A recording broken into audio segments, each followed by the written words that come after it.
आज के इस वीडियो में हम लोग जिस कंपनी के बारे में बात करने वाले हैं वो कंपनी है आपके ला ओपाला आरजी लिमिटेड, जो कि पब्लिक लिमिटेड कंपनी है, इनकॉर्पोरेट हुई थी कोलकाता वेस्ट बंगाल में। वहीं पर अगर हम लोग बात करते हैं इनके जो बिजनेस सेगमेंट है उसके ऊपर, तो कंपनी आपके एज अ लीडिंग मैन्युफैक्चरर के तौर पे काम करती हुई नजर आ रही है ग्लासवेयर सेगमेंट के अंदर। इन्होंने अपने जो डोमेस्टिक प्रेजेंस रहे हैं उसके साथ साथ आपको कुछ वेंचर्स भी करते हुए दिखे और आज के दिन ये अपने सेगमेंट में आपको लीडर के तौर पे काम करते हुए दिखते हैं। वहीं पे कंपनी के जो प्रमोटर्स रहे थे, तो आपके जो झुनझुनवाला फैमिलीज हैं उनके मेन प्रमोटर रहे थे सुशील झुनझुनवाला और उनके सन जो थे वो अजीत झुनझुनवाला। तो दोनों ही इसके प्रमोटर के तौर पे आपको नजर आते थे। वहीं पर बात करें तो कंपनी ने एंट्री की थी क्रॉकरी मार्केट में और जहां से इन्होंने wide range of opal ware भी इंट्रोड्यूस किया था, जिसकी कैपेसिटी है 688 टन पर एनम। और अगर हम लोग बात करें मैन्युफैक्चरिंग यूनिट की, तो ये है मधुपुर में। वहीं पे कुछ और चीजों के ऊपर नजर डाल इनके अगर हम लोग डाइवर्सिफाइड ब्रांड पोर्टफोलियो के बारे में बात करें, तो यहाँ से आप देखेंगे 81% जो है इनके ब्रांड दीवा करके है, और वहीं पे सॉलिटेयर की बात करें 4%, ला ओपाला की बात करें 15%, जहां से आप देखेंगे कुछ इनके इकोनॉमी ओपल वेयर है, प्रीमियम क्रिस्टल वेयर है एंड प्रीमियम ओपल वेयर है। इनके अगर हम लोग यहाँ पे मैन्युफैक्चरिंग यूनिट की बात करते हैं तो दो प्लांट आपको नजर आएंगे। The first one is in Madhupur Jharkhand और जो सेकंड है वो है आपके सितारगंज उत्तराखंड में। यहाँ पर हम लोग देखते हैं तो इनकी जो कैपेसिटी है 5000 टन पर एनम है मधुपुर में, और वहीं पे सितारगंज की बात करें तो ये है आपके 21,000 टन पर एनम के तौर पे। वहीं पे इनकी जो प्लानिंग है अभी 11,000 टन पर एनम ग्रीन फील्ड यूनिट को सेटअप करने का, जो कि सितारगंज में होने वाला है और जिसके कैपेक्स की अगर हम लोग बात करें 130 करोड़ के आसपास नजर आने वाला। वहीं पे कुछ और चीजों के ऊपर थोड़ा नजर डालते हैं।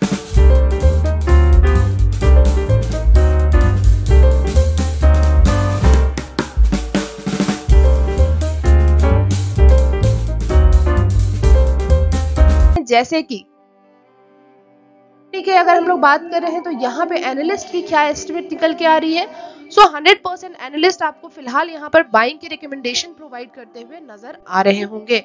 वहीं पे अगर बात करते हैं के ऊपर रिटर्न के यहाँ, तो यहाँ आप देखेंगे 1 ईयर में 21% एंड 3 इयर्स में 164% के आसपास का रिटर्न आपको कंपनी बनाकर दे चुकी है। तो रिटर्न आपके हर एक साल में आपको अच्छे देखने को मिलेंगे। सबसे बेहतरीन आपके 2 इयर्स एंड 3 इयर्स में कंपनी ने रिटर्न बनाए हैं।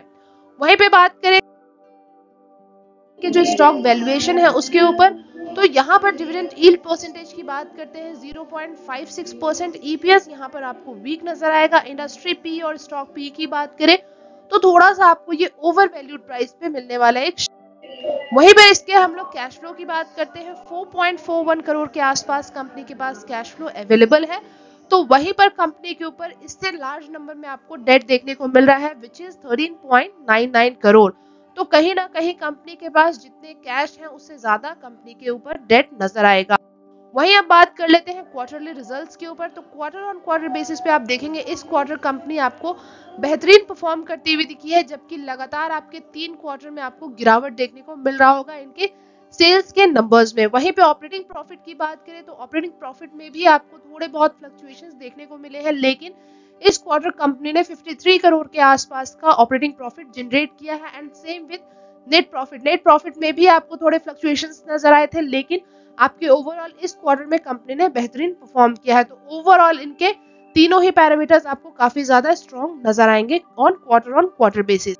नेक्स्ट है यहाँ per year on year basis की बात कर रहे हैं, जहां पर आपके जो नंबर्स हैं अगेन आपको सिमिलर क्वार्टरली बेसिस के जो नंबर्स थे वैसे ही देखने को मिलेंगे, सेम पैटर्न में। जैसे कि यहाँ पे आपको फ्लक्चुएशंस नजर आए हैं, लगातार आपको इनके सेल्स के नंबर्स में गिरावट देखने को मिले हैं, लेकिन आपके ईयर ऑन ईयर बेसिस पे 323 करोड़ के आसपास का इनका सेल्स जनरेट होता हुआ नजर आया है।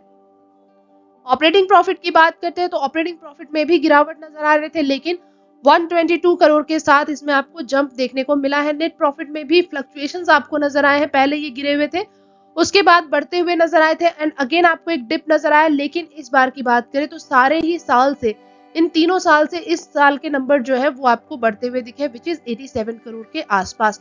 So overall quarter on quarter basis हो या फिर ईयर ऑन ईयर बेसिस हो, कंपनी ने काफी बेहतरीन परफॉर्म किया है। इस यहाँ पर आपके sales and profit growth percentage, जहां आप देखेंगे इनके 3 इयर्स के एंड 5 इयर्स के जो नंबर्स रहे थे वो काफ़ी ज़्यादा आपको वीक देखने को मिल रहे थे, लेकिन इस 1 साल के नंबर्स में आपको काफ़ी अच्छे तरीके से यहाँ पर आपको एक जंप देखने को मिला है। सीधा आपके 5 एंड 6% से ये सीधा आपके 53% एंड 76% के आसपास का जंप लगाते हुए नजर आए हैं। सो सेल्स ग्रोथ परसेंटेज आपके यहाँ पर 53% है, तो प्रॉफिट ग्रोथ परसेंटेज आपके यहाँ पर 76% है। सो दोनों ही नंबर्स आपको काफी ज्यादा स्ट्रॉन्ग नजर आएंगे। वहीं पर बात कर लेते हैं इनके आरओई एंड आरओसीई परसेंटेज, तो ये आपको फ्लक्चुएट होते हुए नजर आए हैं। बेसिकली आप ये कह सकते हैं कि आपके जो आरओई के नंबर्स हैं वो आपके ठीक ठाक से हैं, आरओसी या फिर भी थोड़ा आप इसको अच्छा कह सकते हैं, नॉट वेरी स्ट्रॉन्ग, बट हाँ ठीक ठाक आपको नंबर दोनों के देखने को मिले हैं। वहीं पे आपको थोड़े बहुत फ्लक्चुएशंस नजर आए हैं। साथ बात कर लेते हैं शेयर होल्डिंग पैटर्न। तो प्रमोटर्स के ऊपर किसी तरह की कोई प्लेजिंग तो नजर नहीं आई है, और वहीं पर प्रमोटर्स के पास अगर होल्डिंग की बात करते हैं 66% के आसपास की होल्डिंग इनके पास बरकरार है। वहीं पे पब्लिक के पास जो होल्डिंग है वो है 14% के आसपास। डीआईएस के पास आपको परसेंटेज जो है वो अच्छे नजर आ रहे हैं, जहां आप देखेंगे पब्लिक एंड डीआईएस के पास लगभग सिमिलर परसेंटेज में यहाँ पर होल्डिंग नजर आएगी। एफआईआईस की बात करें तो ओनली 5% के आसपास की होल्डिंग यहाँ पर आपको देखने को मिल रही है। तो ये हमने बात की अभी तक शेयर होल्डिंग पैटर्न्स, जितने भी इसके फाइनेंशियल्स रहे थे, जिस तरीके से हमने sales growth and profit growth percentage देखे हैं, ये सारे ही नंबर्स आपको यहाँ पर काफी बेहतरीन और स्ट्रॉन्ग देखने को मिल रहे हैं। अगर हम लोग जो हमने अभी स्टॉक वैल्यूएशन की बात की है, तो वहां पर आपको थोड़े बहुत इनके जो ईपीएस है वो आपको डाउन नजर आ रहे हैं, लेकिन ओवरऑल ठीक ठाक से वहां पर भी आपको नंबर्स देखने को मिले हैं। तो कुछ ऐसे ही पैरामीटर्स के ऊपर और हम लोग डिस्कस करने वाले हैं, तो बने रहिएगा वीडियो में आखिरी तक। सो हम लोग अब नेक्स्ट यहाँ पे बात कौन कौन से टॉप म्यूचुअल फंड है जो यहाँ पे इन्वेस्टमेंट कर रहे हैं। जो आपने 15% पिछले जो आपके स्लाइड थे उसमें आपने देखना कि 15% यहाँ पर डीआईएस के पास होल्डिंग्स है, तो उनमें से भी कौन से टॉप म्यूचुअल फंड है। तो सबसे पहला है आपका DSP small cap direct plan growth 2.46% के साथ यहाँ पे इन्वेस्टमेंट करते हुए। सेकेंड है आपके HDFC small cap fund direct growth 1.77 and the last one is UTI mid cap fund direct growth, जिनके 0.75% के आसपास होल्डिंग देखने को मिलेगी। तो ये रहे आपके तीन जो है वो टॉप म्यूचुअल फंड। अब बात कर लेते हैं हम लोग जरा यहाँ पर इसके चार्ट के ऊपर। चार्ट के ऊपर जिस तरीके से आपको सिनेरियो बनता हुआ नजर आया कि लगातार आपको यहाँ पर जो ट्रेड जो शेयर है वो अच्छा खासा आपको ट्रेड करता हुआ नजर आया था। यहाँ अगर हम लोग बात करें 2018 के आसपास, तो इस शेयर में आपको स्प्लिट होता हुआ नजर आया है 2:1 के तौर पर। तो यहाँ पर आपके स्प्लिट हुआ था शेयर, उसके बाद आपको यहाँ पर लगातार गिरावट भी देखने को मिला होगा। 2020 के बाद की बात करें तो ये शेयर आपको अच्छा खासा एक अपमूव देता हुआ भी नजर आया है। ऑलमोस्ट आप कह सकते हैं 450-460 के प्राइस तक ये जाता हुआ नजर आया है आपको, और अगर अभी बात करें तो ऑलमोस्ट ये शेयर जो है वो 240 के आसपास आपको गिरता हुआ नजर आया। Not the exact number, but हाँ अराउंड अगर हम लोग बात कर रहे हैं एक लमसम अमाउंट की, तो ये 240 के आसपास आपको देखने को मिला होगा। उसके बाद से इस शेयर में आपको लगातार हर मंथ में आपको ये शेयर भागता हुआ ही नजर आया है। अब थोड़े से इसके छोटे टाइम फ्रेम के ऊपर डिस्कस करें तो यहाँ आप देख छोटे टाइम फ्रेम के ऊपर जहां हम बात करें, ये अराउंड आपको 261-250 के आसपास ये आपको सपोर्ट लेता हुआ नजर आया है, और यहाँ से ये आपको सपोर्ट लेते हुए ये सीधा आपको वापस बाउंस बैक करता हुआ नजर आया, जो आज के डेट में आपको 414 के प्राइस पे ट्रेड करता हुआ नजर आ रहा है ये शेयर। उसके बाद अगर हम लोग बात करें यहाँ तक तो आपको जाता हुआ नजर आएगा ही। उसके बाद अगर हम लोग नेक्स्ट इसके टारगेट की बात करें तो ऑलमोस्ट आप 500 के आसपास का टारगेट लेके चल सकते हैं, लेकिन हाँ अभी तुरंत आपको इसमें इन्वेस्टमेंट नहीं करना चाहिए, बिकॉज ये ऑलरेडी आपके बाउंस बैक के बाद ये आपको भागता हुआ नजर आ चुका है।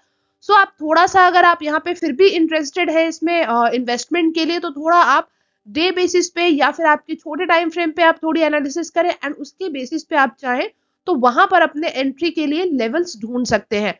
उसके बेसिस पे आप चाहें तो एंट्री करके 500 के टारगेट प्राइस के साथ आप आगे बढ़ सकते हैं। बाकी अगर आपको फिर भी कोई डाउट है तो आप हमसे कनेक्ट कर सकते हैं हमारे कमेंट बॉक्स में। बाकी आज के वीडियो में हमने काफी कुछ डिस्कस किया है। मिलेंगे आपसे नेक्स्ट वीडियो में बहुत ही जल्द, तब तक thank you and take care.